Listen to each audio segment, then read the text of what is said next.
All right, guys, I'm going to be working out some of the problems for the light and color review.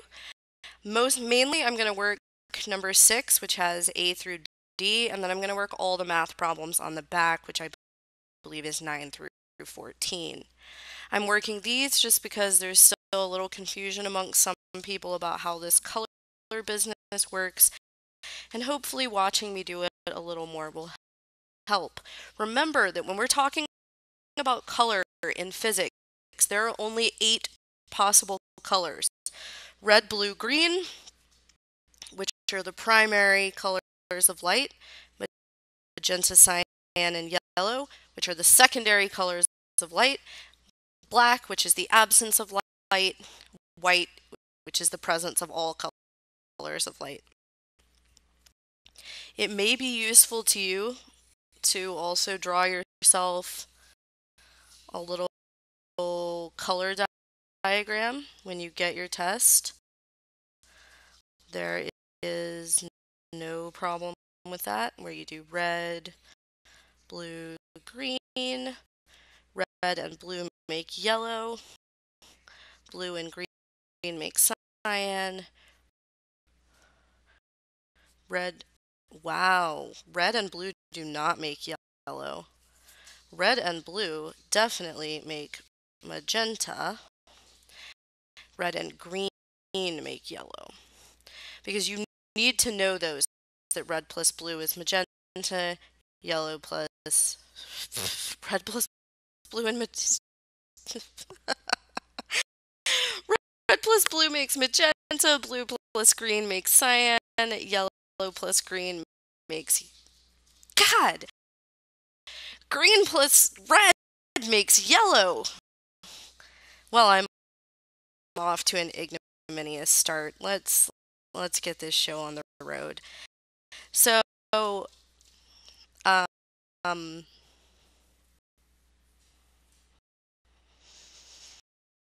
let's save part A for last, because part A should be kind of self-explanatory, but you can also work it using the method that I'm going to use for the rest of them. But it's actually more complicated. So okay, let's start by saying what we think the answer should be. We have white lights, we have all colors of light, we have regular light, and it's shining on green and blue. That should make cyan, right? And it does. It's not a trick question. So we can go ahead and write cyan and be like, yeah, we got this. I'm going to come back to it and show how you could use our little weird box method to get that answer, just in case you want to see it that way. But let's go ahead and do the ones where you might actually need the little box method. So here we have green light shining on yellow pigment. So the way I set up my little boxes is that I put what pigment I have over here. And I immediately did it wrong because we have red pigment. And then we have red, blue, green. We have our primary colors of light up here at the top. So all we have is green light. There is no red light. It is not present. There is no blue light. It is not present. But when that green light hits a red pigment, it gets absorbed. You don't see anything. And if everything is absorbed like this, that means that you see black.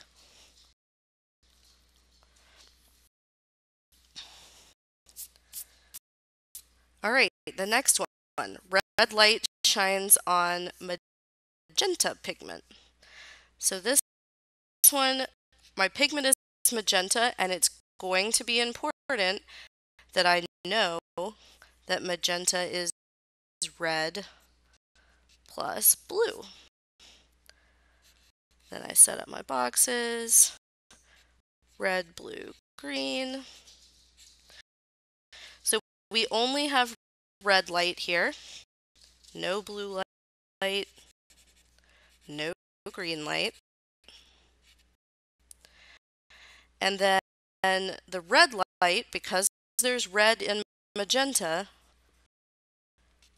gets reflected.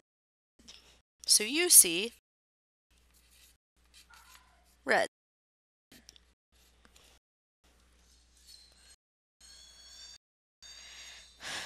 D, yellow light shining on green pigment.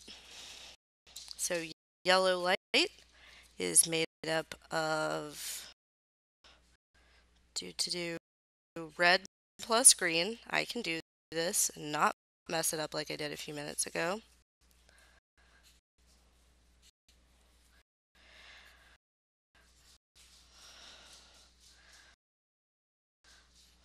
Red,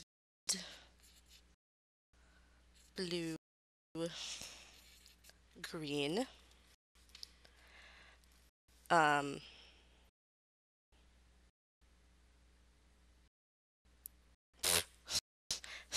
Let me just awkwardly sit here.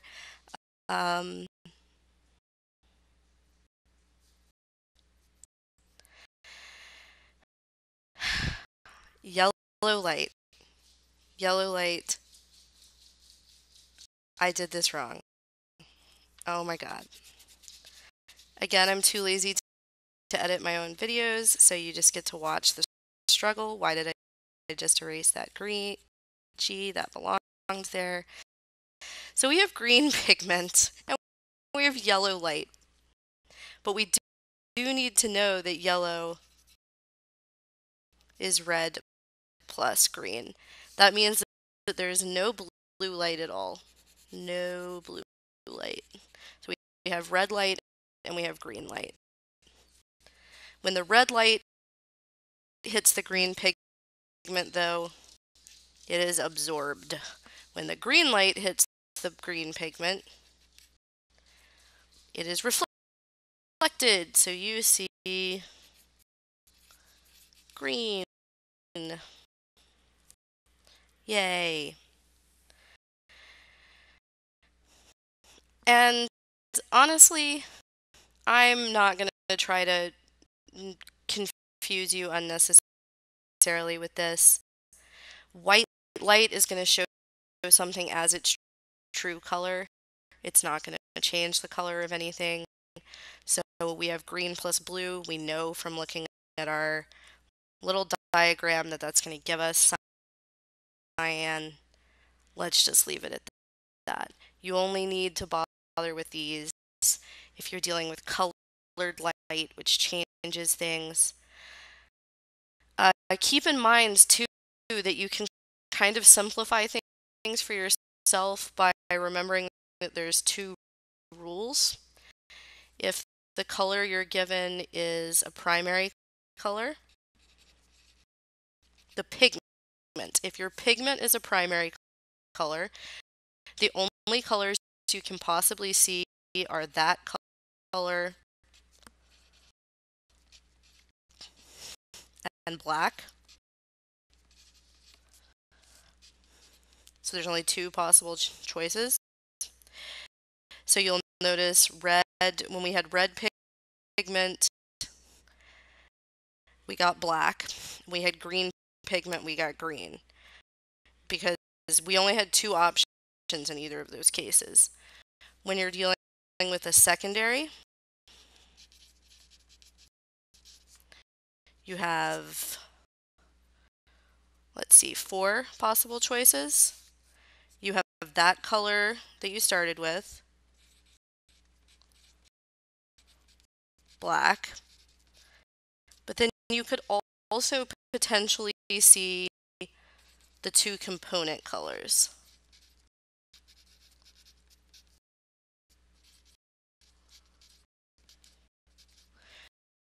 So when we had magenta pigment, our options would have been magenta, black, and then red and blue, because those are the components. And in fact, we got red. So this will help you eliminate some answers, even if you're like, man, I have no idea what she's doing with this boxes. Eliminate some answers, make your life a little easier. Yay!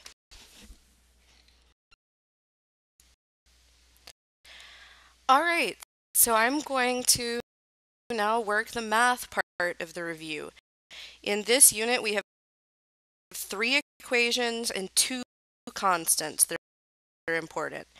Our 3 equations are velocity equals wavelength times frequency,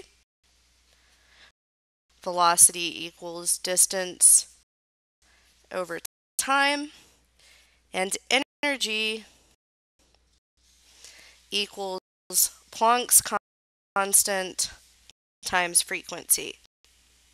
So we can already see one of our constants must be Planck's frequency, which is 6.63 times 10 to the negative 34th. It is a very, very small number. Our other constant is the speed of light, which is represented by a lowercase c, and it is 3 times 10 to the 8th meters per second. So quite fast. Remember that every single type of light moves at that speed. Don't ever let a question throw you off. X-rays, gamma rays, radio waves, microwaves, infrared, radiation, the whole song, they move at that speed. Their frequencies are different, their wavelengths are different, their energies are different, but their speed is not. All right, so let's get started. Number 1 biggest problem in this unit: putting things in your calculators correctly. Please, please, please just use all the parentheses. This was still a struggle on this last quiz, and I hate to see you getting them wrong just because of your calculator. So number 9 says yellow light has a wavelength of 5.8 times 10 to the negative 7th meters. So that's wavelength, 5.8 times 10 to the negative 7th. Determine the frequency and energy of yellow light. Now, your first thought might be, I don't have nearly enough information to work this problem. I've only been given one number. But it's light. It's a part of the electromagnetic spectrum. Therefore, we know that the velocity is equal to c, which is 3 times 10 to the 8th. So, first we're looking for frequency, and then we're looking for energy. So for frequency, we're going to use V equals lambda F, 3 times 10 to the 8th equals 5.8 times 10 to the negative 7th times F.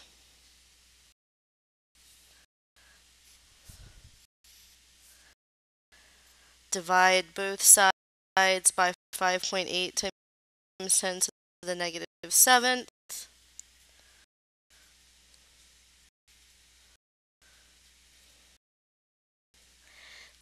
This is exactly where your calculator can get you into trouble. You're dividing by a negative exponent, so you should get a large number. But if you plug this into your calculator wrong, you'll get a small number. So after plugging that into my calculator, I am getting that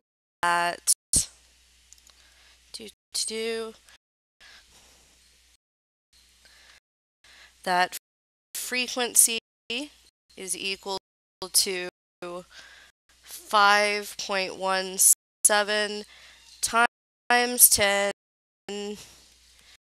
to the positive 14th hertz.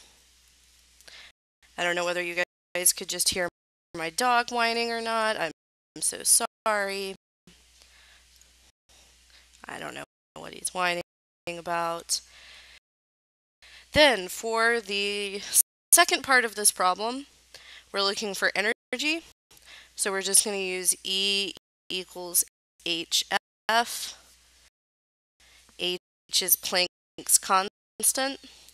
So that's just going to be 6.63 times 10 to the negative 34th times 5.17 times 10 to the positive 14. And you end up with an answer of 3.43 times 10 to the negative 19th.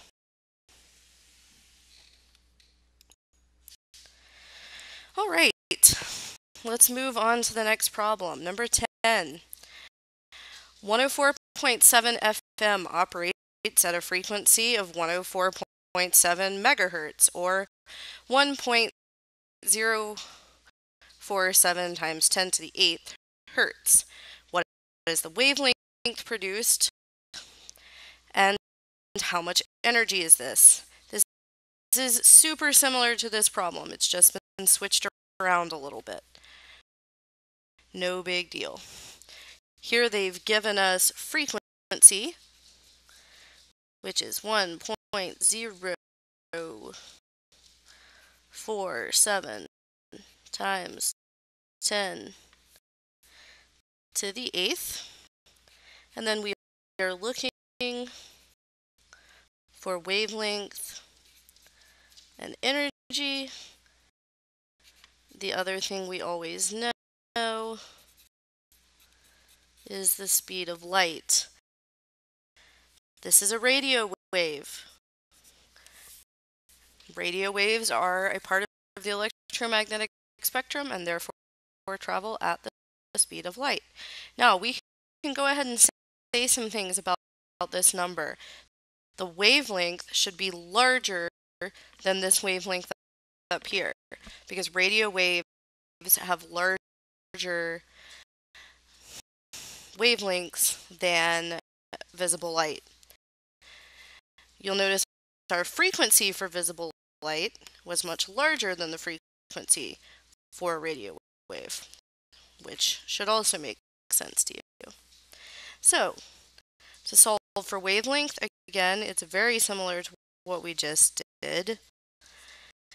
3 times 10 to the 8th equals 1.047 times 10 to the 8th times the frequency. So we're going to divide both sides by 1.047.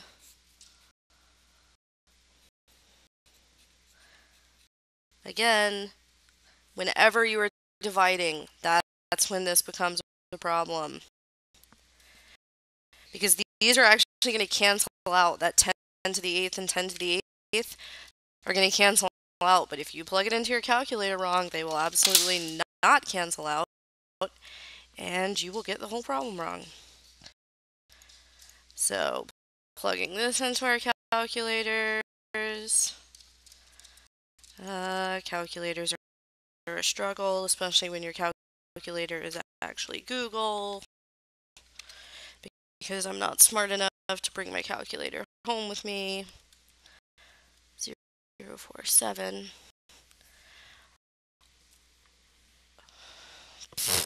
And then I plugged it in wrong. But I'm not going to edit this, so you guys are just going to listen to me struggle with this for a second. Alright, I'm almost there. Why do I keep typing 3 twice? Oh my god, I'm on the struggle bus.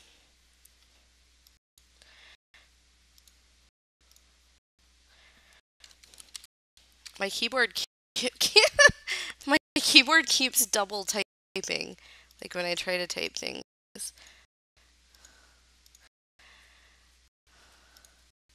All right, there's a number that makes sense, finally. So I am getting that the wavelength of this radio station is going to be 2.87 meters, which is quite a bit larger than 5.8 times 10 to the negative 7th, which makes sense. Radio waves have the largest wavelength of any type of wave. So then for the second type, it's energy, E equals HF. We should be able to tell how this number is going to relate to the energy from the problem before as well, because energy increases as you move up the electromagnetic spectrum. So light should have a larger energy than this radio wave.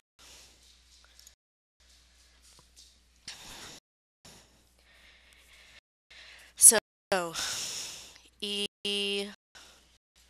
equals 6.63 times 10 to the negative 34th times 2.87. And I am getting basically 1.90 times 10 to the negative 33rd, which is way smaller than the answer in the last problem, which should make sense, like I just said. I actually didn't put units on this. I would have gotten a point taken off if this was a quiz. Energy is always measured in joules. Joules. So we can go ahead and fix that. All right. Moving on. The center of the Andromeda Galaxy is 2.537 million light years away, or 2.4 times 10 to the 22nd meters from Earth. How much time would it take light to travel from the center of the Andromeda Galaxy to an Earth-based telescope? So,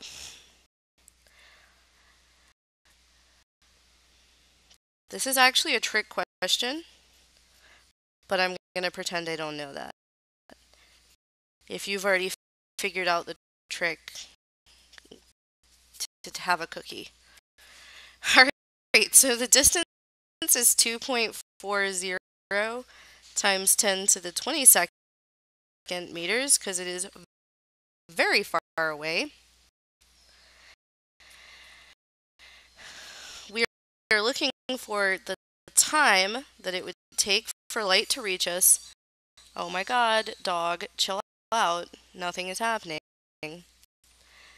The velocity, it can only travel at the speed of light, so that's 3 times 10 to the 8th meters per second. So, we're going to use the equation V equals D over T. 3 times 10 to the 8th equals 2.4 times 10 to the 22nd. So I always do this in one step, and it seems to confuse people sometimes. But what I do here is basically we need to get the t by itself and in the numerator. So you cross multiply, and then you have 3 times 10 to the 8th t equals 2.4 times 10 to the 22nd, because it's just multiplied by 1. And then I divide both sides again by 3.8, 3 times 10 to the 8th. But I just kind of do that in one step, which I don't know. It makes sense in my head because then you get that time is equal to 2.4 times 10 to the 22nd divided by 3 times 10 to the 8th. Time for our good old calculator to make an appearance. 2.4 times 10 to the 22nd divided by 3 times 10 to the 8th.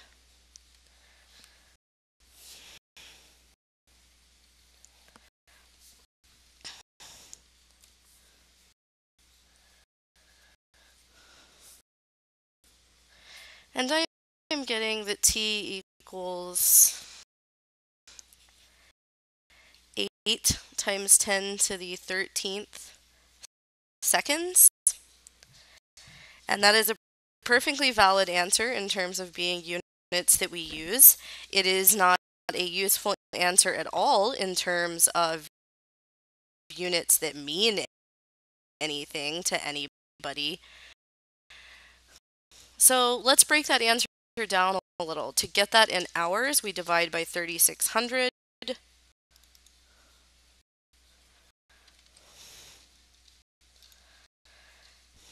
And it becomes a number that Google has given me in scientific notation, but it is still too big for me to want to even look at. There's like a bajillion twos. So that's in hours that I'm going to divide by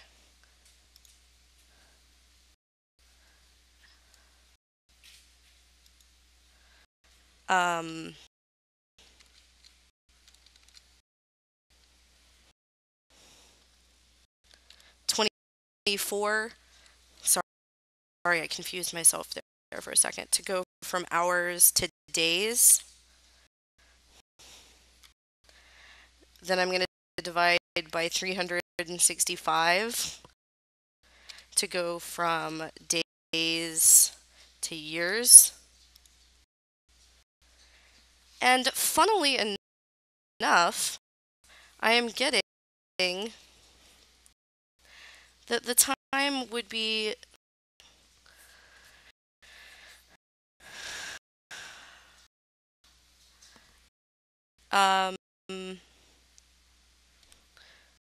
2,537,000.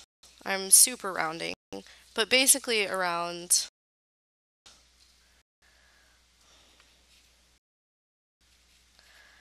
2,537,000 years.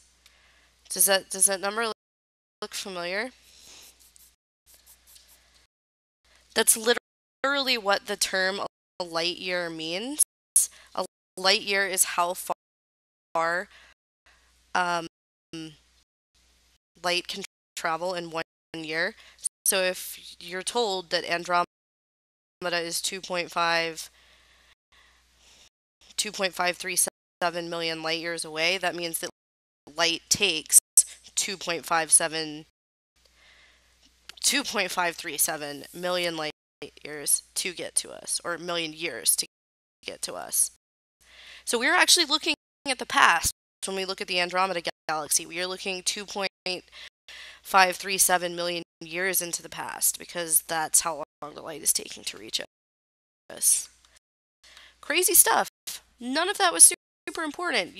You could basically just get here and stop. I just wanted to show you that they actually gave you the answer and the problem. You just had to convert the units. I'm going to move on. I get a little excited when we talk about astronomy stuff because that's my favorite. All right, number 12. X-rays operate in the frequency range of 3 times 10 to the 16th hertz to 3 times 10 to the 19th hertz. What is the wavelength range for X-rays? So they've given us two different frequencies. F1, 3 times 10 to the 16th, and F2, 3 times 10 to the 19th. They're asking us for the wavelengths of each of those, wavelength 1 and wavelength 2. And because X-rays are part of the electromagnetic spectrum, we know that they are moving at 3 times 10 to the 8th meters per second. V equals lambda F 3 times 10 to the 8th equals lambda 1 times F1, which was 3 times 10 to the 16th.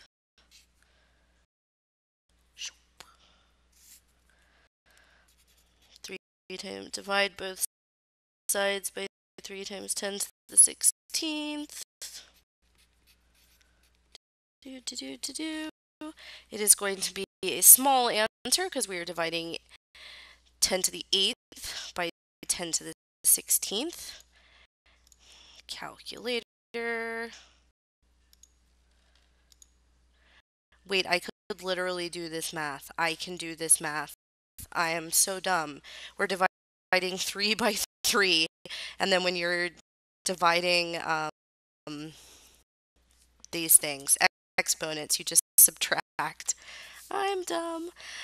Okay, so we get an answer that the wavelength is 1 times 10 to the negative 8th meters. Then for the second one, we do exactly the same thing. The speed of light is going to equal our second wavelength times our second frequency.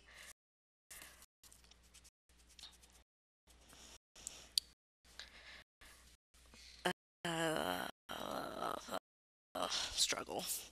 So 3 times 10 to the 8th equals our second wavelength times 3 times 10 to the 19th. We're going to divide both sides by 3 times 10 to the 19th.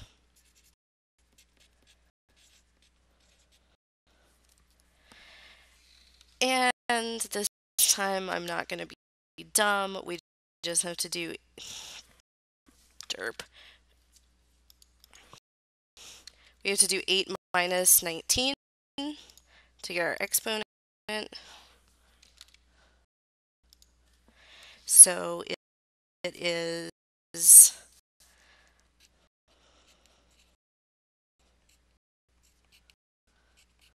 1 times 10 to the negative 11th meters. And so that's our range from 1 times 10 to the negative 8th meters to 1 times 10 to the negative 11th meters. Very small wavelengths because X-rays are close to the top.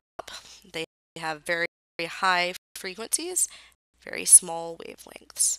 Remember that they're inverse. I don't know why that got so sing-songy there for a second. All right, 13. The Mars rover Curiosity sends out tweets and pictures as it roams the red planet.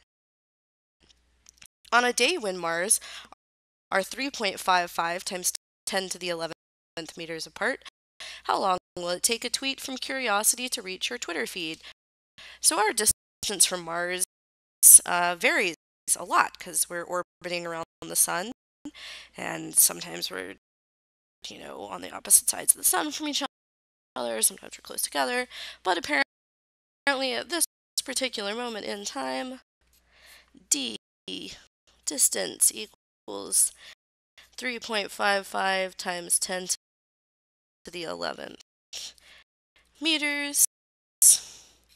V equals C equals 3 times 10 to the 8th. And time is what we are looking for. How long? So V equals D over T. This is virtually identical to number 11. 3 times 10 to the 8th equals 3.55 times 10 to the 11th. You'll notice that we are way closer to Mars than we are to the Andromeda Galaxy. Hopefully you were aware of that already. Some cross multiplication magic. 3.55 times 10 to the 11th divided by 3 times 10 to the 8th. 3.55.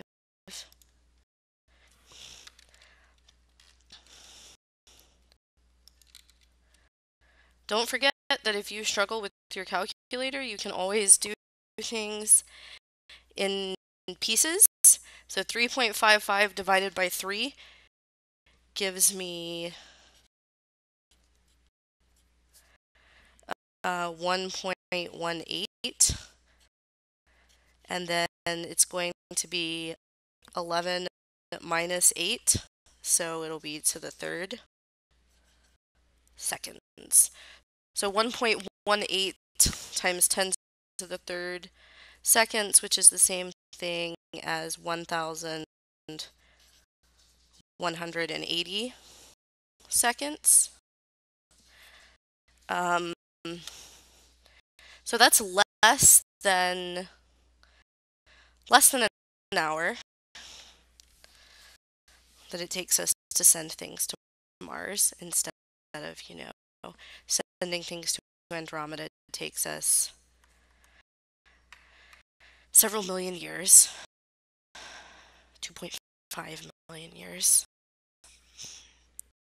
Okay, number 14. Ooh, we haven't worked one like this before. I'm excited. I'm such a huge dweeb. A particular photon is vibrating with 4.36 times 10 to the negative 19th joules of energy. What frequency and wavelength does this photon have? So they have given us energy. 4.36 times 10 to the negative 19th joules. And we know that V equals C equals 3 times 10 to the 8th meters per second. And we also know that H equals 6.63 times 10 to the negative 34th, which is going to come in handy on this problem because if we have energy and we're trying to get frequency, we're going to use E equals HF. So 4.36 times 10 to the negative 19th equals 6.63 times 10 to the negative 34 times the frequency.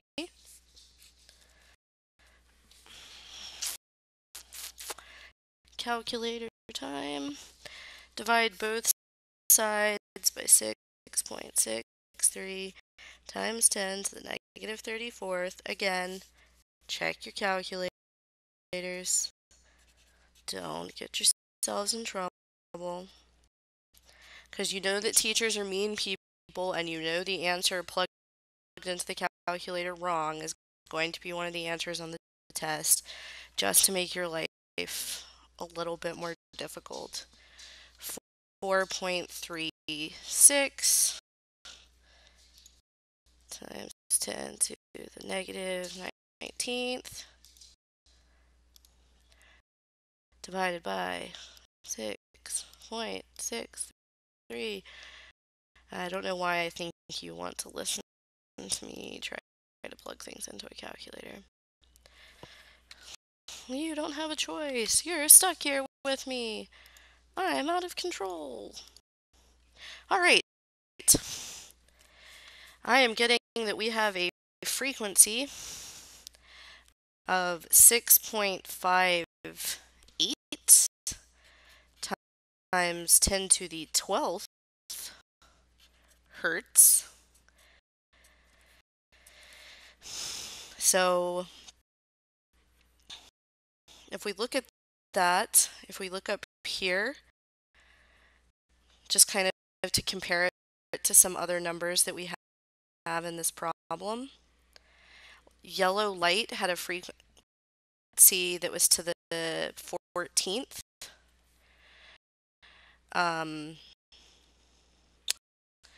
Radio waves had a frequency that was to the 8th. So this is something between a radio wave and a yellow visible light. Probably either you're not expected to have any of these memorized, just as a point of reference. This is probably either a microwave or an infrared radiation. Wow. All right, once we have that, and we can get the second part of the problem, which is wavelength, just by using the same old formula that we've used so many times at this point. 3 times 10 to the 8th equals wavelength times 6.58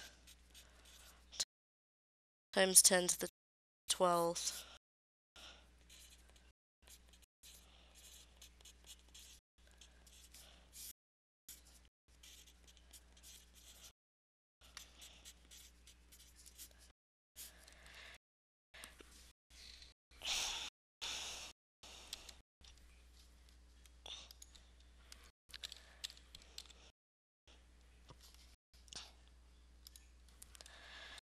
Divided by 6.58. Oh my god, keyboard.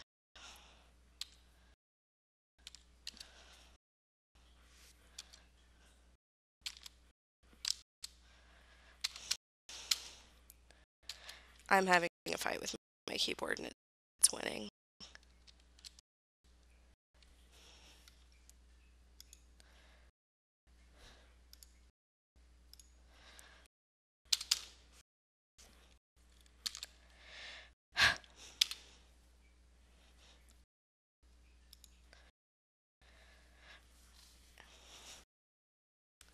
And I am getting that the answer is 0.0000446. Dumb Google. Putting that in scientific notation is 4.6 times 10 to the negative 5th meters. All right, guys, please pay attention to putting things in your calculator. Pay attention to units. You know the drill. If it gives it to you in minutes or kilometers or something, you have to change those units to seconds, meters, stuff we're used to. All right, you're going to do fine.